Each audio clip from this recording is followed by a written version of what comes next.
Hello guys, कैसे हैं आप लोग। मैं उमित तलड़ा, आपका फ्रेंड, फिलोसोफर एंड गाइड। तो ये वीडियो काफ़ी इंपॉर्टेंट होने वाला है सारे सीएस एग्जीक्यूटिव स्टूडेंट्स के लिए जो जून 25 एग्ज़ाम्स के लिए प्रिपेयर कर रहे हैं या इवन दिसंबर के लिए प्रिपेयर कर रहे होंगे।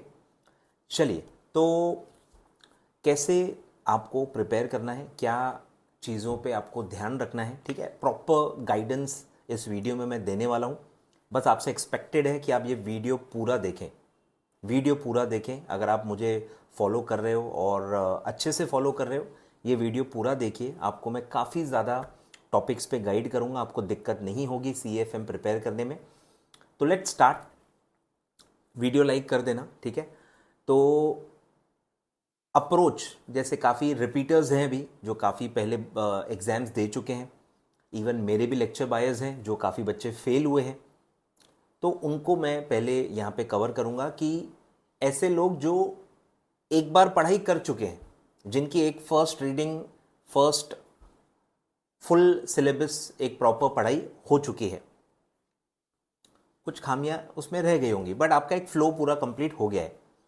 अब उनको समझ में नहीं आ रहा कि भाई रीस्टार्ट कैसे करें। उनको 20-25, काफ़ी बच्चों को 10 के नीचे भी मार्क्स मिले हैं, ठीक है।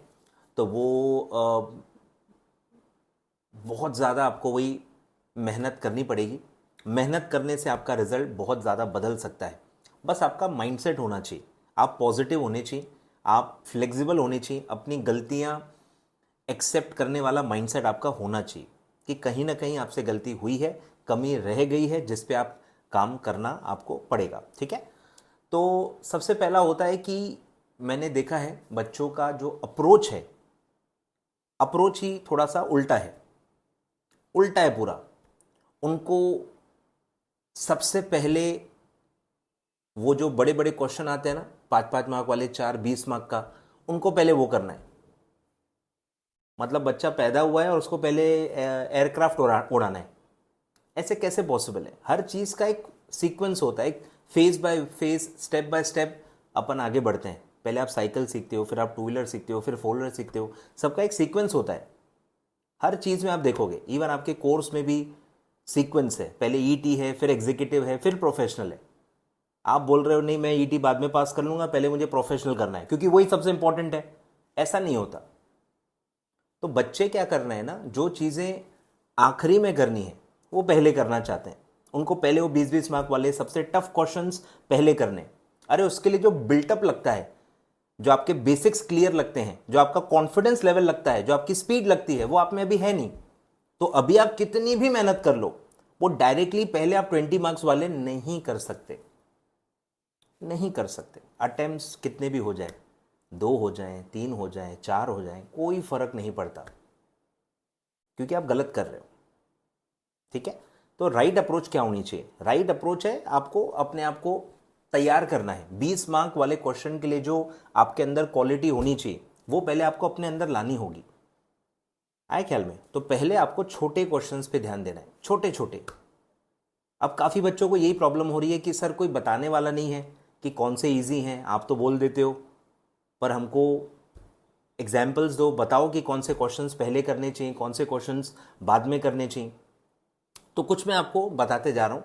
काफ़ी लोगों को पता ही नहीं है कि मैंने already type wise practical sheet दी हुई है, उसमें सारी चीज़ें दी हुई हैं। काफ़ी लोगों को होंगी भी, पर वो अप्लाई नहीं करते हैं क्योंकि उनको लगता है शायद अमित सर की बस नोट्स डाउनलोड करने से ही फ़ायदा हो जाएगा। ऐसा नहीं होता है भाई। टीचर का बहुत लिमिटेड रोल है। जितना जल्दी आप इसको एक्सेप्ट करोगे CFM के लिए, उतना आप खुश रहोगे इसमें, ठीक है। उतना आप राइट डायरेक्शन में रहोगे। टीचर पे ज़्यादा डिपेंडेंट नहीं रहना है क्योंकि रिटन पेपर है, लिखना पड़ेगा, समझना पड़ेगा, बहुत ज़्यादा हिडन एडजस्टमेंट्स होती हैं, अजम्पशंस इन्वॉल्व होते हैं। तो सब आपको अच्छे से प्रैक्टिस बहुत ज़्यादा करनी है। कंसेप्ट्स बहुत क्लियर आपके होने चाहिए इसमें, ठीक है।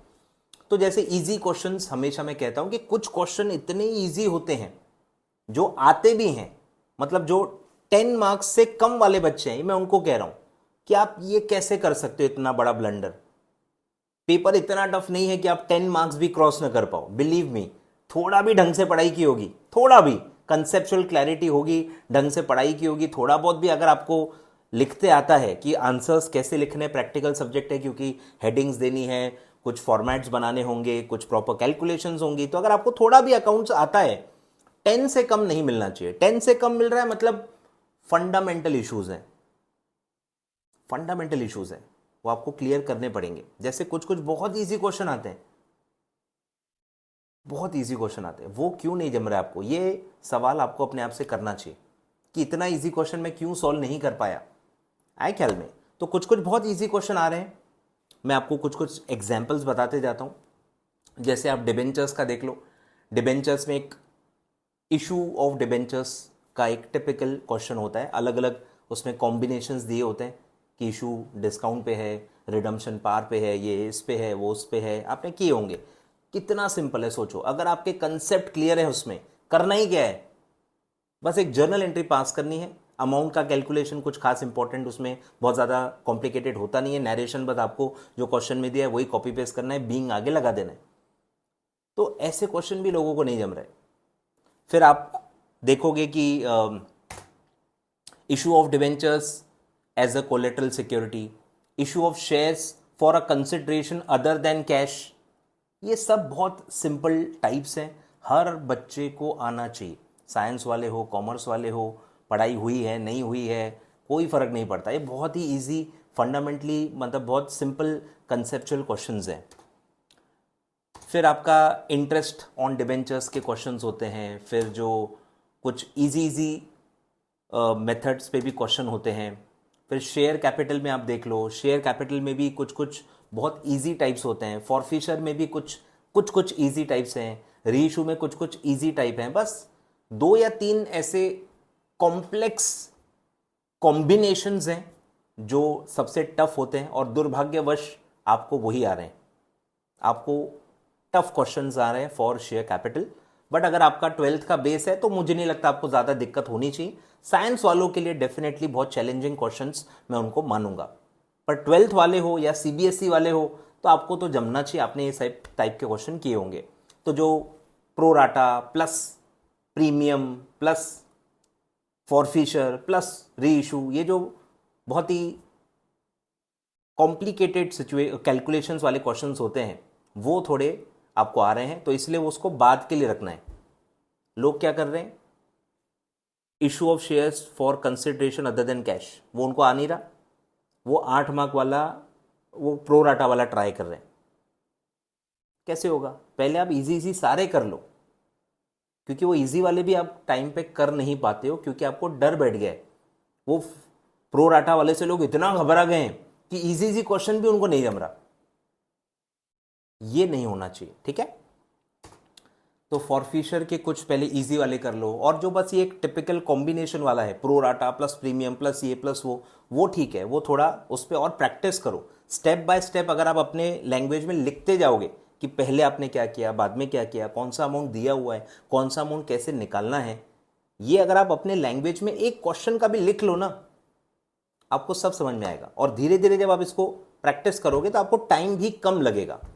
स्टार्टिंग में तो पहले समझना ही बहुत मुश्किल होगा, फिर धीरे धीरे आपको स्टेप बाय स्टेप सब चीज़ें लिखनी पड़ेंगी। मैंने आपको बहुत बार अपने वीडियोस में कहा है, स्टेप बाय स्टेप लिखो, क्या चीज़ दी है, क्या चीज़ निकालनी है, कैसे स्टेप बाय स्टेप हम फाइनल आंसर तक पहुंच रहे हैं, वो आपको अपने लैंग्वेज में हर टाइप के एक क्वेश्चन के लिए लिखना चाहिए। जिनको भी दिक्कत हो रही, जिनको दिक्कत नहीं हो रही उनको ये सब करने की ज़रूरत नहीं है, ठीक है? या जो टाइप्स के लिए आपको दिक्कत हो रही है उन्हीं टाइप्स के लिए करो।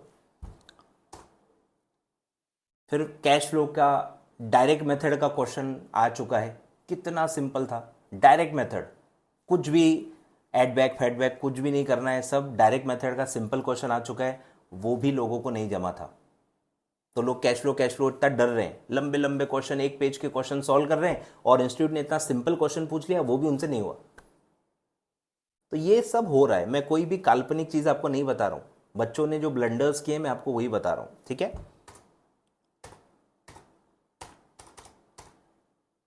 फिर आप देखो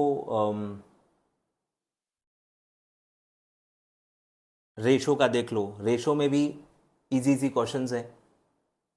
बस वो क्या कर रहे हैं, 3-4 अलग अलग क्वेश्चंस को क्लब करके आपको एक लंबा क्वेश्चन पूछ रहे हैं।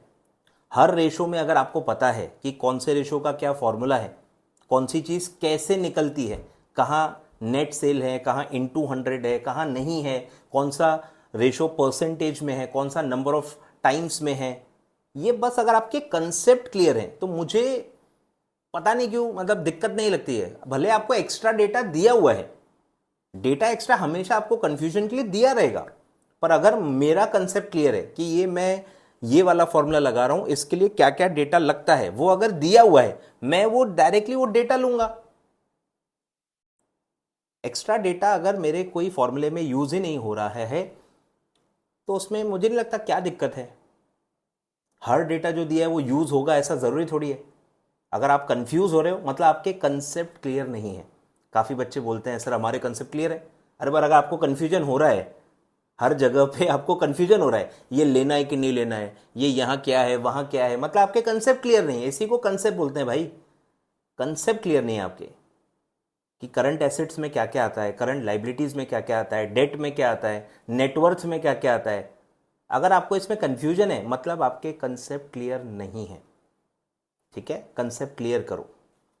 फिर एफएम में आप देखोगे तो एफएम में कैपिटल स्ट्रक्चर में काफ़ी इजी क्वेश्चंस आते हैं। फिर आपका कॉस्ट ऑफ कैपिटल में भी काफ़ी इजी आते हैं। इंडिविजुअल कॉस्ट के क्वेश्चंस तो होते इजी हैं।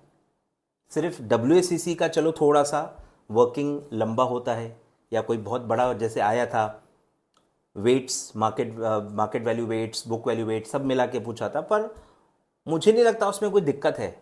मतलब कंसेप्चुअली वो इजी है, बस उसमें कैलकुलेशन ज़्यादा है। उतना तो आप इतना प्रैक्टिस करोगे, इतने बार क्वेश्चन सॉल्व कर रहे हो तो कंफर्टेबल तो आप हो ही गए होंगे। नंबर्स बार बार कैलकुलेशंस, पॉइंट में आंसर आ रहे हैं, राउंड ऑफ करना है, तो ये आपके लिए एक नॉर्मल चीज़ हो जानी चाहिए आपकी प्रिपरेशन होने के मतलब एंड तक। स्टार्टिंग में दिक्कत होती है, धीरे धीरे आप कंफर्ट होते जाते हो। फिर आपका फाइनेंशियल बीईपी है, देखो सब कंसेप्ट मुझे लगता है अगर आपके क्लियर हैं, फॉर्मूले बहुत ही चीज़ों के सिंपल हैं। Put the value get the answer, इतने सिंपल एफएम के क्वेश्चंस काफ़ी सारे होते हैं। तो आप आराम से 25-30 मार्क तो ऐसे ही ले सकते हो मेरे हिसाब से। 10 मार्क से कम मिलने का तो सवाल नहीं है। लेवरेज कितना इजी है, लेवरेज कितने इजी क्वेश्चंस हैं लेवरेज के, वो भी लोगों को नहीं जम रहे। लेवरेज इजी है। फिर आपका वर्किंग कैपिटल में भी देखो EOQ और जो मटेरियल रिक्वायरमेंट के कुछ क्वेश्चंस हैं, सिर्फ उसमें जो क्रेडिट पॉलिसी वाले क्वेश्चंस हैं वो थोड़े टफ हैं।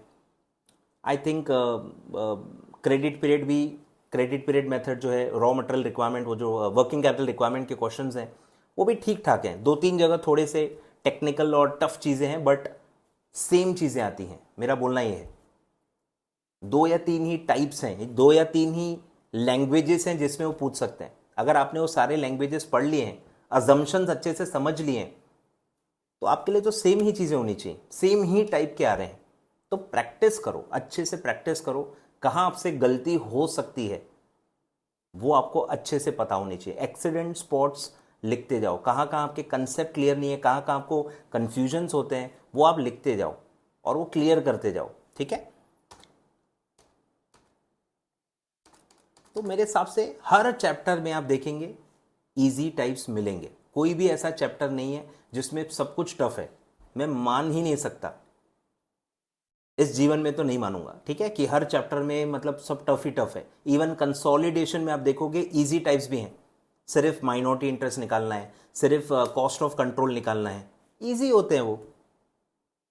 तो हर चैप्टर में इजी वाले हैं, वो आपको ढूंढना है, उनको पहले पूरा अच्छे से समझना है। उससे आपका एक लेवल अप हो जाएगा, आपका कॉन्फिडेंस लेवल बढ़ जाएगा, आपका एक बेस तैयार हो जाएगा। उसके बाद आप फिर 8 मार्क वाले क्वेश्चन करो। कैश फ्लो स्टेटमेंट के हो गए, कंसोलिडेशन के जो फुल इजी क्वेश्चंस होते हैं, फॉरफिशर वाले हो गए, डिबेंचर रिडम्पशन मेथड हो गए, थोड़े टफ, और फिर सबसे टफ कंसोलिडेशन के फुल बड़े, कैश फ्लो के फुल बड़े, फॉरफिशर के एकदम बड़े। ऐसे आपको फेज वाइज मैनर में अपना बिल्डअप बनाना है। फॉर्मूला शीट अपने हाथ से खुद लिख के बनानी है। सारे अजम्पशंस, हर चीज़ में क्या आता है क्या नहीं आता है, सब अच्छे से लिखना है। तो आई होप आप ये सब करोगे। कोई भी आपको डाउट है आप पूछ सकते हो कमेंट बॉक्स में, ठीक है। तो इस तरह से step by step, phase by phase manner में अपने आप को तैयार करना है। Thank you so much, all the best.